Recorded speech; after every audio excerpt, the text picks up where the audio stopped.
Hey everyone, Quentin Figueroa here with SlayerMint.com, and I'm going to talk about how N's, intuitives, are smarter than S's, sensors, in the MBTI. So let's take a look at that. Now, I know a lot of people might be a little upset by me saying something like that because they will say, well, with MBTI it's all a preference and there's no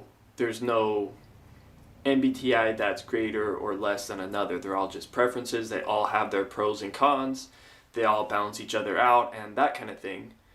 And while there's truth to that, there's also distinctions that can be made with the MBTI.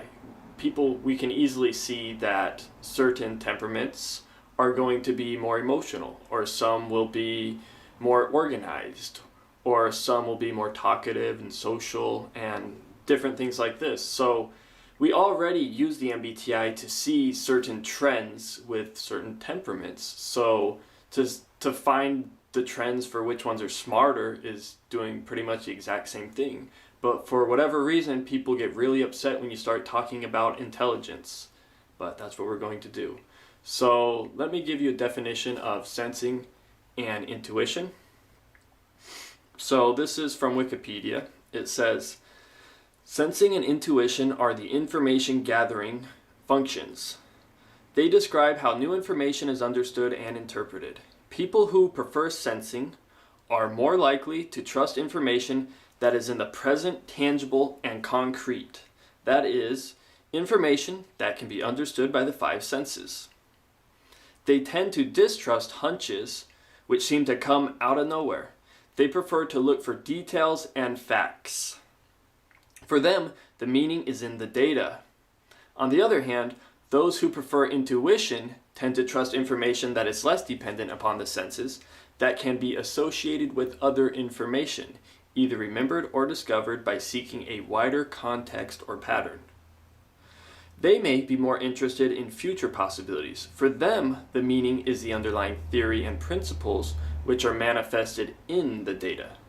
So that is the definition from Wikipedia, and I think that kind of gives you a pretty good idea of the difference between the two. Sensing, people who sense, they're more kind of in the immediate real world. They're more into details, facts, concrete things. They're into going with what can be determined based off the kind of the physical, their physical body and that kind of thing, where intuitives are more kind of big picture. They're more into seeing patterns between things, how things relate. They're not as into specific steps, but into kind of the overall goal or mission, like I said, more futuristic, more future oriented, and that type of thing. So that's kind of the difference between sensors and intuitives.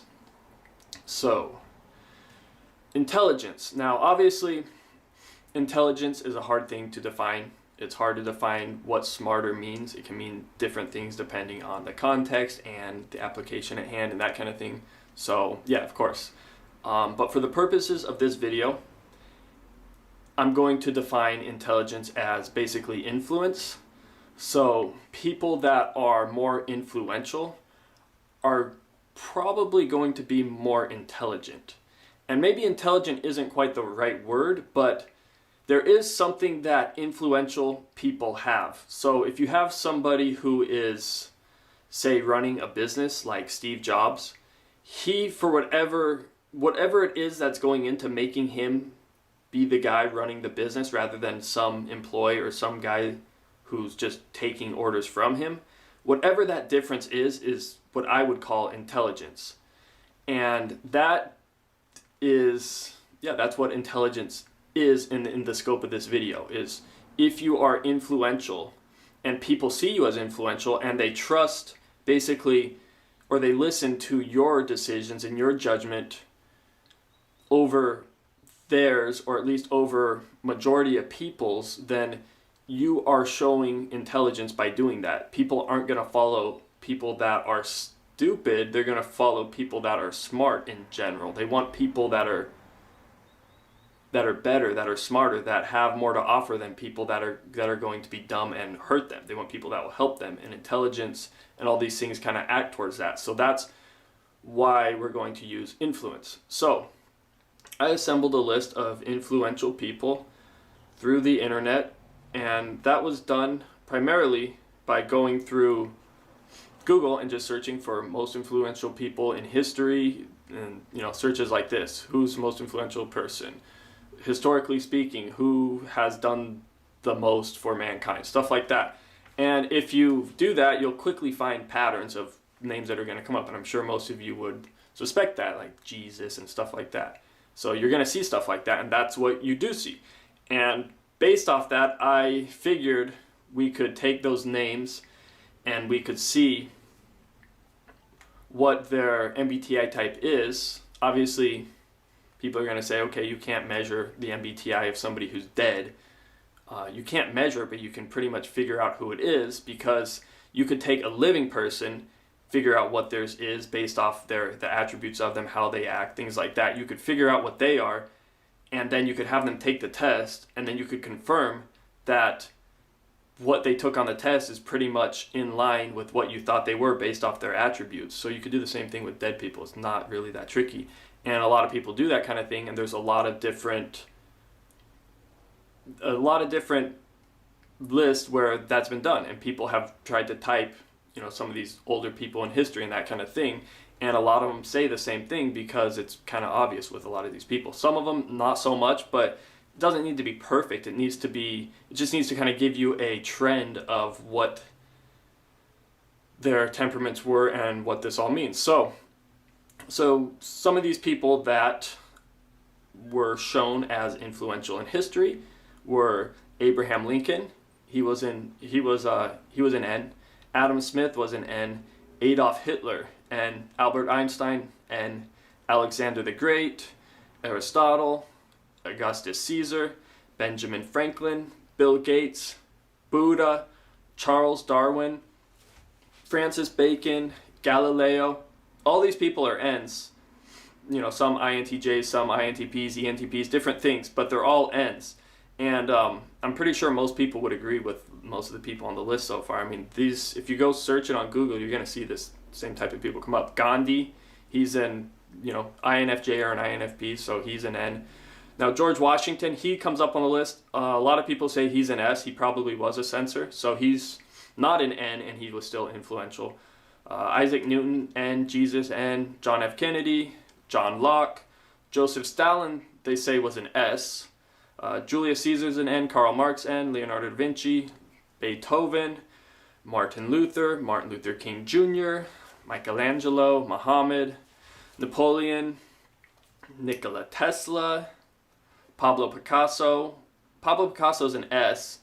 He shows up on the list. I don't know if he's that influential or not, but he's a great artist. Plato is an N. René Descartes is an N. Sigmund Freud, Thomas Edison, Thomas Jefferson, Walt Disney, Warren Buffett, William Shakespeare, all N's. So I think like 3 people on this list were S's, all the rest were N's. So there's a lot of N's when it comes to influence and who people find influential in history.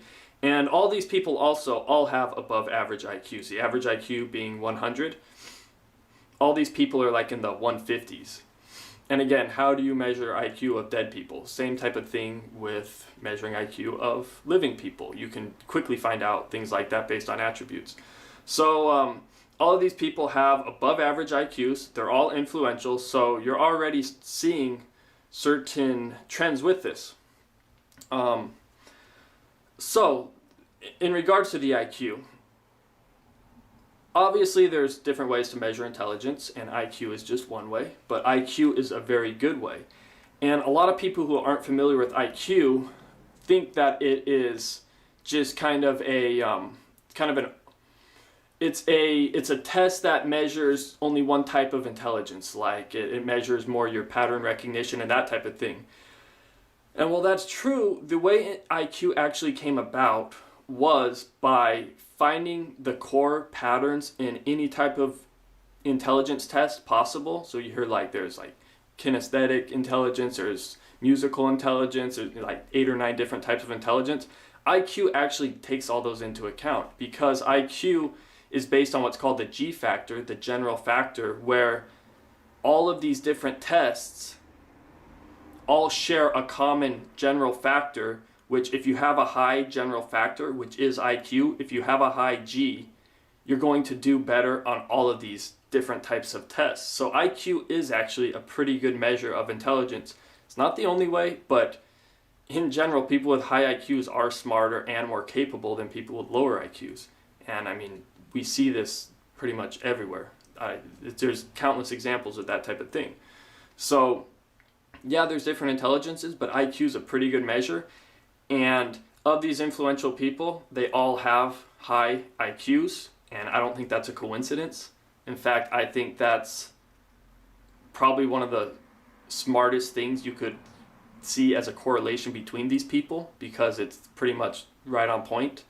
So to call that a coincidence or to call IQ irrelevant is basically going against data, and it's going against what makes sense, so it's kind of weird. Also, the military uses IQ. They've been using it for over 100 years. And they use it because they know that they don't want to put smart people on the front lines, and they'd rather use the smart people in a more capable way. So if it's good enough for the military, it's probably pretty good for other purposes as well.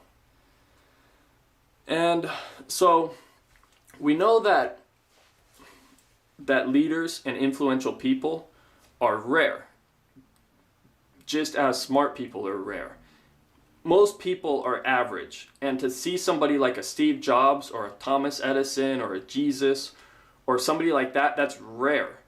And if you look at the number of N's to the number of S's, you'll see that majority of people are S's. They're not N's. So it's more rare to be an N. N is about 20 to 25% of the population, where S is like 75 to 80% of people are S's. So it's a lot rarer to see an N than an S. And that itself would also give credence towards N's being smarter, because the average person isn't smart, and whatever the majority is usually isn't an extreme or a special case. So being rare in this case would be more favorable for N's, and that's basically what they are. If you look at the split between E and I, it's basically 50-50. The split between F and T, it's very close, and the split between J and P is very close. But the split between S and N is not 50-50 or close. It's like 20%, 80%. So it's not like as much a preference. And that's the thing. A lot of people think that intuition or sensing is a preference, and that's pretty much what MBTI theory says. And I don't really agree with that. If you look at most of the other stuff like T and F and J and P and E and I, those are probably more so preferences because they're more kind of inconsequential. It's like a color. It's like red versus blue is more or less a preference. It isn't one is better or worse than the other. It really is. They're both equal, but they're different ways of kind of doing something or choosing something. But with S and N, it's not like that. It's not like you're choosing S or N and both are equal. Because N's can usually do things that S's can't do. So it's like the N is like an extension or a higher magnitude of the S. So when you have an N, it's like somebody who can do things that S's can't do. It's like a higher grade in school. So if you have a third grader who only knows addition and subtraction, that third grader can't do calculus because they only know addition and subtraction. But if you have like a 12th grader who does know calculus, then they are more capable because they can do calculus, but they can also do addition and subtraction. So if somebody chooses to be an S who's incapable of doing things that an N can do, they're not choosing to be an S. They're incapable of being an N. So it's not really a preference for an S, it's a reality for an S. And the N is more so choosing to be the N because they could more so be an S and do kind of 5 cents immediate things, but they choose to go past that and go into deeper things and to see broader patterns and things that leaders do, things that smart people do. That is what's going on with Ns. So it's kind of it's an evolution thing, not evolution in the sense of survival of the fittest or like physical. It's more like a mental evolution. It's more like a how far up the intelligence scale do you want to go? And that's kind of what an N is. So it's more so how far you want to go as far as evolving your intelligence or your capacity to reason and to take information in and to make good judgments and to have wisdom and practice love and all these different things. So we all start out for the most part as sensors, or at least society in general is shaped to make us more in a confined box, which is something sensors more or less prefer. So we all kind of start out and go to school, we listen to our parents, we listen to our religion, we listen to the government, all these sensor type organizations that tell us what to do and guide our lives. But there's not much decision making going on. This is more like a sensor thing. You're doing more so what you're told, but you're not creating your own reality. You're living the reality that is put in front of you, and you're basically following that path. Now, most people, since most people are S's, pretty much choose to remain in that paradigm. So they continue going on as sensors, and that's perfectly fine. But some people kind of recognize this pattern and see what's going on, and they realize that they want to more or less participate in their own free will, and they want to make their own decisions, and they want to create their own things, and they want to expand themselves beyond the normal reality that this sensor world has created. So we start out as sensors. Majority of people continue being sensors, but some people develop their intuition and basically they want to grow it and they want to continue to expand their own consciousness. And that's kind of where that dichotomy happens. Ends basically say, I want more out of this. I want to grow more. I want to do more. So they pull themselves out of the system and they're able to be on their own and more independent, which are, again, all attributes of being a leader, being intelligent, being smart. And I know a lot of people will disagree with this, but if you look at the test questions and the way people answer the test questions, it actually shows the exact opposite story. Because a lot of the people who test as N's, like on online tests and stuff, they're actually S's, but they err on the side of N because they lie about it. Most people want to be N's because when you read the test questions and you answer them, it sounds better to be an N. It's like the smarter thing to be. So people err on the side of N. You don't have people erring on the side of S. You don't have like an N who really is an N who will say, oh, I came out as a ESFP. They don't do that because it's the S's that err on the side of N because they want to be an N. And I could illustrate that because I'll show you some questions. So on one of the online tests, it says, you often think about humankind and its destiny. Now, this is obviously a question that determines whether you're an S or an N. An N would be more likely to think about this kind of thing where an S wouldn't. But when an S sees this question, they think, oh yeah, that sounds good. I'll do that, yeah. So they lie about it. They lie about it because they know if you don't think about humankind and its destiny, you're probably kind of not a good person. Or it's like, why would you not think about that? So more people would lie about that are S's trying to be N's than the other way around. People are going to lie towards being an N on that question. Another one, you often ponder the root cause of phenomena and things. So again, that's an SN type question. People who ponder the root cause of things are N's. They're looking at the kind of the core of something rather than just smaller segments of something. They're trying to get at the core of it, the root at it. And again, an S would read that and be like, oh yeah, sure, that's me. And they would lie about it. Another question, you prefer to act immediately rather than speculate about various options. So S's obviously are more impulsive and act more quick than N's. N's are going to be more thoughtful and methodical on something. And it's not that it's necessarily good or bad to go one way or the other, but most people would think that taking your time, or at least putting thought into something, is better than just impulsively doing something without thought. And that's why people would lie on a question like that. When considering a situation, you pay more attention to the current situation and less to a possible sequence of events. So again, this is an SN question, and the S's are not going to plan the sequence of events that happens from a particular event.